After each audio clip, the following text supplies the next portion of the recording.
Welcome to Outdoors with the Common Man. Let's go have some fun. I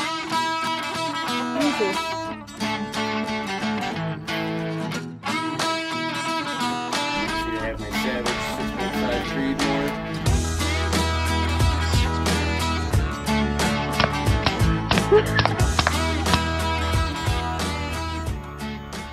Hey guys, well today we're going to do an equipment video, the basic stuff that I have. This is pretty much everything that I have for my hunting. Whether it's big game, squirrel, whatever it is you're going to go out and get after. Mainly, you won't need much more than what I have sitting here in front of me. So over here we have what they refer to as a heat a seat, Field and Stream. You can pick these guys up for like anywhere between $5 and $10 all year round, just about anywhere. Even makes a good seat to take to your kid's football game or basketball game, so you don't have a hurting ass when you get done sitting on some bleachers. This is just your X pattern sitting stool. You can sit on it either with your legs this way or your legs this way. It don't really matter as long as I usually prop it up against the bottom of a tree, so I have a little lean back on it, because sitting here like this for hours on end pretty much take the world out of you. We've got obviously your tag holder. You got to have this on you, and depending on the state you're in, I know that it's got to be orange and it's got to be visible at all times. We have a thermos. Some of those fall hunts, morning hunts, evening hunts, just depends on the time of the year. Stuff gets buggy.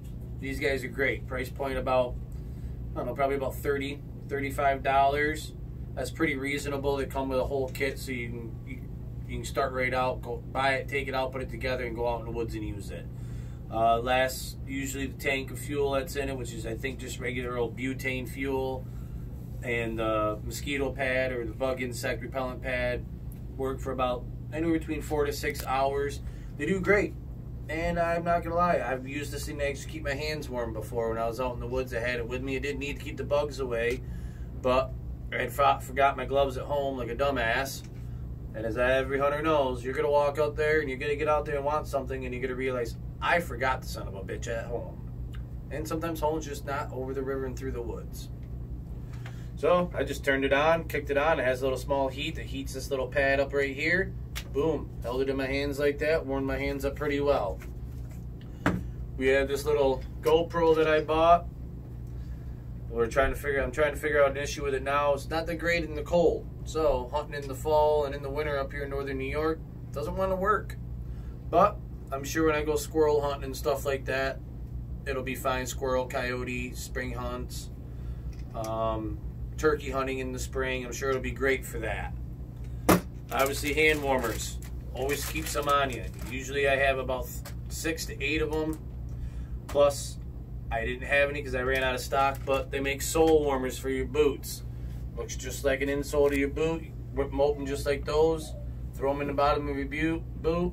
You'd be surprised how warm they'll keep your feet. And I'll tell you what, if you're anything like me, once your feet get cold, like me, I'm done. My toes get cold, I'm out. I need my feet to walk. If I can't feel my feet and I can't walk, that's going to make me dead in the woods. You're not always going to have service on these fancy phones you got. And, well, I don't know about you, where you guys hunt, but I know that I can't holler for help because it ain't going to happen. We have a shooting stick. It's another Walmart special. You know, it's got the 3 rows on it. Unclick them. Pull them out.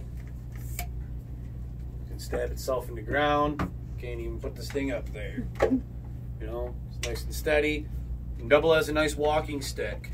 So if you're out in the woods on a nice long hunt to get to where you need to be, it's going to take you a while to get there, go ahead and use it. That's what this hand's for here. So that you can keep it on you and use it.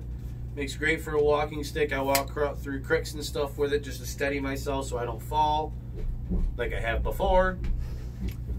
And trust me, that's no fun falling in a cold creek and then trying to still go out and do hunt. Because you ain't going to dry out, you ain't going to get no warmer. So like I said, that's just a cheap shooting stick, 12 bucks. They don't need to be fancy, guys. If you've practiced enough during the off season that you should be to make sure that when you're out there hunting and you can ethically take a shot, that's going to be plenty enough if you need that extra little bit of support just to help hold the gun steady. As you can see here, I've got some golden estrus, For rut season, yes, this is deer piss, doe piss. Guess what? They're animals. That's what they like. I have another type, got the tanks. That's the type I actually prefer, but they were all sold out when I went back to get some more, so I had to buy the golden estrus. It's not bad, but I know I took my 6-point this year, probably about a half hour after I put this tinks out. I don't know why. I don't know what the difference is, and I don't really care. That's just my opinion. You had the wind shift powder, so you know, if you're out there and you don't know which way the wind's going exactly, or you're wondering if it's going to be when it's changing, just a couple squeezes on that. Get yourself a nice little cloud, and it'll move. That'll tell you which way the wind's going. Don't worry, it doesn't smell. All this stuff here is scent free. And I didn't have to do it that way. It comes that way. If you can smell plastic, good for your nose. I can't. And from 100 yards away, I guarantee you that deer can't smell plastic. We have a pair of binoculars. Good old binos, Toscos, cheap guys. They'll do the job. I'm not trying to look 4 miles away to see something. I'm not sitting on top of a ridge in Alaska. I'm sitting in my stand in the woods. I need to see a maximum maybe 200 yards away if I hear something. Or I'm just glassing out. Just so that if I see something, all right, well, I see where it is. Now I've got my scope to back me up on my rifle. That'll let me know. If I see something over there and I think it's what I think it is, pick up the rifle, bear down on your scope, take a peek. You don't have to have your finger on the trigger just to take a peek. You'll be able to know with this whether, I don't know, I think these things cost me $15. Do the job just fine. Haven't tried them out during the summer yet on the beach, but we'll see about that. We got the famous butt out tool. It's literally what it's called when you purchase it. You take it, you shove it in the ass end of a deer, give it a good couple of twists, pull it back out, cut the intestine. Saves you a lot of work when it comes to gutting the animal out. It does. A lot of work, and you don't got to worry about cutting the intestine and getting everything all inside on your meat. I mean, you still got to worry about the bladder and everything like that, but now you don't have to worry about disconnecting the intestine from the anus when you go to empty all the guts out of the inside of the animal. We have one pair of, these are actually what I prefer, nice pair of earplugs for when you're at the range, or if you're, you know, just partial not having your eardrums blown out when you're out in the field. Definitely use them. Use them or lose it. These ones are simple enough and easy enough. They just simply sit like that. When it's time to go, just pick them up, drop them in. You're always going to still be able to hear stuff, but I can barely hear that. Simple enough. You can buy them at, well, I would say Gander, but they're not going to be open much longer around my area.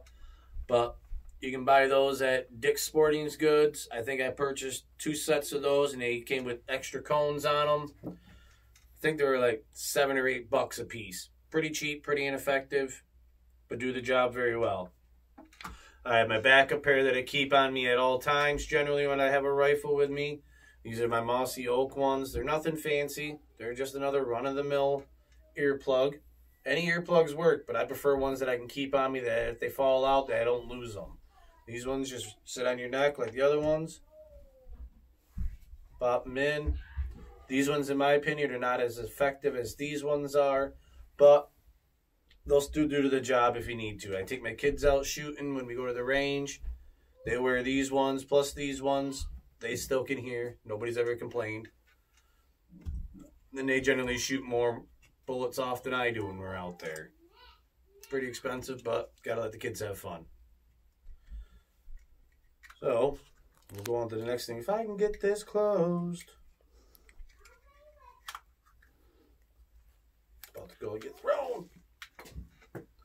Okay, so as you can tell, got some rattle horns here.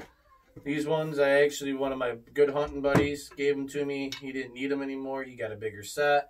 This is my first pair of rattle horns. They're good if you're trying to lure in a buck or something, you know, just. See, they're not that effective because they're small, but they did the job when I needed them to. Landed me one of my first bucks decent little crotch horn. Did the job. You know, you're not going to be, you can buy those in the store. You can spend a lot of money on buying them, or you can go out and do your due diligence and put your work in and actually get yourself a buck. Or you can do what I did. Went to a rummage sale this summer. I had, what town I live in had what they call a village wide. I don't know if you have them where you are. Whole town is just filled with rummage sales. Cheap shit. Go get it. I bought, for $5, I bought a whole tote full of hunting gear, just random stuff. And in there was this rattle bag, which is nothing but pieces of wood inside of a drawstring bag. And you've got little dowels. And then you've got different shape of, basically larger dowels that somebody had cut in half. Inside of the bag, zip it up. Now you've heard these, you know, sound about the same. Just sounds like a couple of bigger bucks going at it. I always have either one or the other on me, just like I usually generally carry my fold-out saw. You never know, depending on what spot you're in, what time of the year. You could have went in there and made sure that your stand was perfect. You had lines of sight everywhere. And then you get a snow or a tree limb snaps from up above from where you could reach it before, and now it's going to be right in the path of your shooting, whether it's bow, muzzle, rifle. Yeah, I think that's about it in New York State. I mean, you can't hunt big game with air rifle yet. We want to. We would love that, because that would actually give us a better chance of actually getting more than one in a day. But you let off a hand cannon, generally everything runs the other way. But this guy's pretty durable, doesn't really break open. It's good. Just a fold out, does the job. I've cut down, I don't know, trees about that big around before with this guy that were in my way.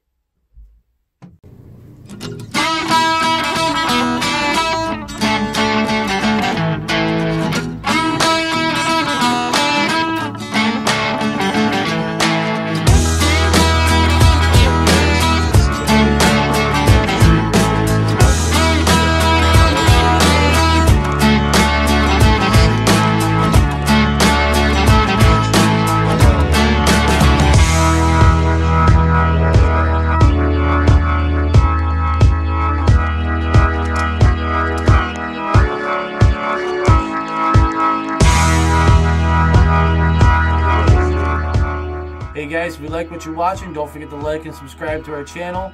This has been Outdoors with the Common Man. I'm Coyote. See you next time.